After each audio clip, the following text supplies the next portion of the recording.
Good morning and Jai Hind students. I am Kanchan here, English teacher, and this time I have taken the poem Animals from the book First Flight, and this nice poem was written by Walt Whitman. So, in this chapter, in this poem, we will read how much good are animals. So, in this poem, Animals, the poet Walt Whitman praises animals for being better than human being and for possessing all such qualities that humans lack or have forgotten.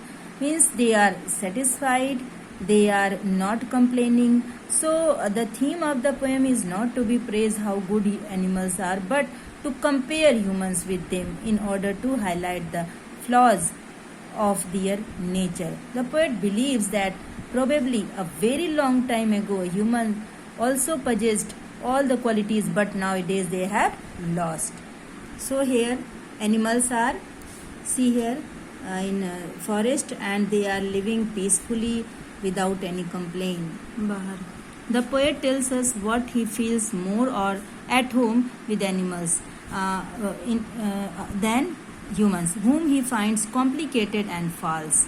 So here I think I could turn and live with animals. They are so placid. Placid means not easily upset, means they don't feel upset themselves easily, and self-contained means they are self-satisfied.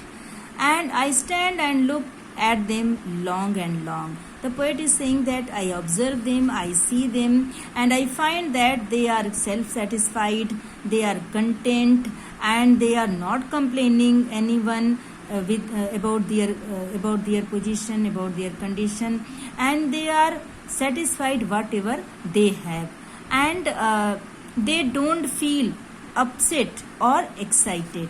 So here anaphora is here, I has been repeated here. So again, they do not sweat and whim. Whim means complain. The poet is saying sweat and whine. Whine means hota complain. Means animals never complain about their condition. They do not lie awake in the dark and weep for their sins. And also sins means crimes. They don't weep for their crimes, and they don't lie awake in the dark.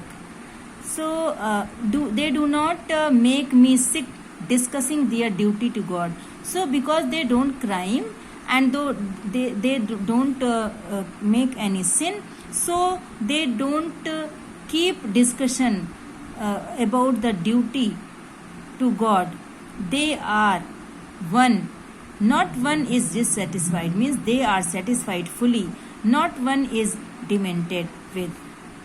They are not like mad. Demented means mad. No one is there mad. No one is there there who is not satisfied. Means every animal, everyone is there satisfied and not feeling any complaint there. Here they eat and sleep peacefully as they have nothing to worry about, while humans, because of their wrong actions, they are unable to do so because they do many things bad, and in this way they just start complaining, and they cannot sleep because they commit crime and they commit sin. They talk about God and rightness, and while animals, they are not doing all these things, and they are satisfied in every condition. The poet here means that since animals are so pure, they do not pray to God for forgiveness, and they don't ask to fulfill their desire like human. As human beings, always they pray to God, oh God, please fulfill my desire, and they commit also their crimes, but animals, they don't do. The mania of owning things, not one nails to another, not to his kind that. So the poet is here saying that as human beings, they have desire to own so many things.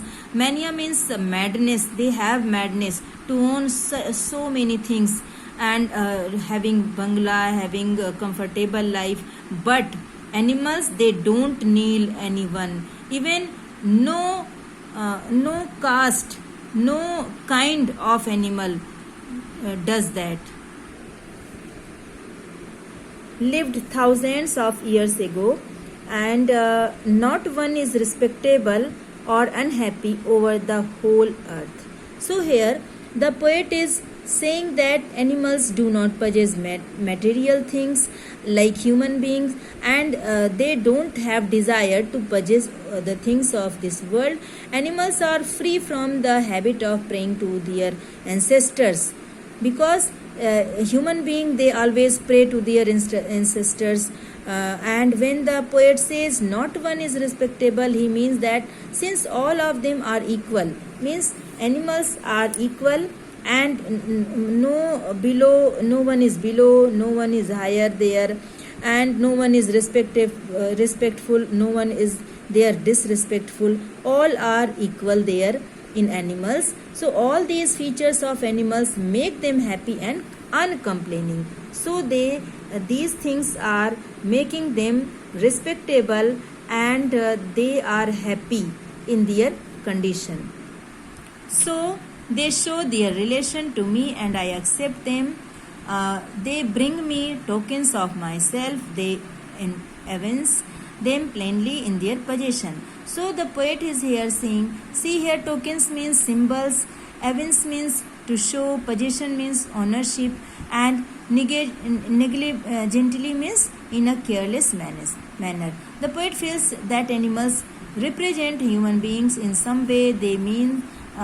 This means that animals seem to have what humans once had, means what humans had not at this time, because humans have just dropped that quality. And virtues like kindness, self-contentment, and innocence, they symbolize the lost values of the human race. Whatever human race has forgotten, these animals they have taken. So he believed that civilization has corrupted human being, and instead of teaching values to them, it has loved them. It has just made them to greed. They have become greedy. He believes in this poem that human dropped these virtues a long time ago, and these values have been taken by the animals. I wonder where they get those tokens. Did I pass that way huge time ago and negligently drop them? So the poet is saying that human beings, they have been careless, and they have dropped those values, those qualities, and animals have taken. So here alliteration is here. We will see that. Here, I wonder where they get W. W has been repeated here, and they do not make me sick. In this line also, they do not make me sick. So M has been repeated. So alliteration is here, and rhyme scheme is here. It is free verse. It is no rhyme scheme is it. Okay, students. Thank you and Jai Hind.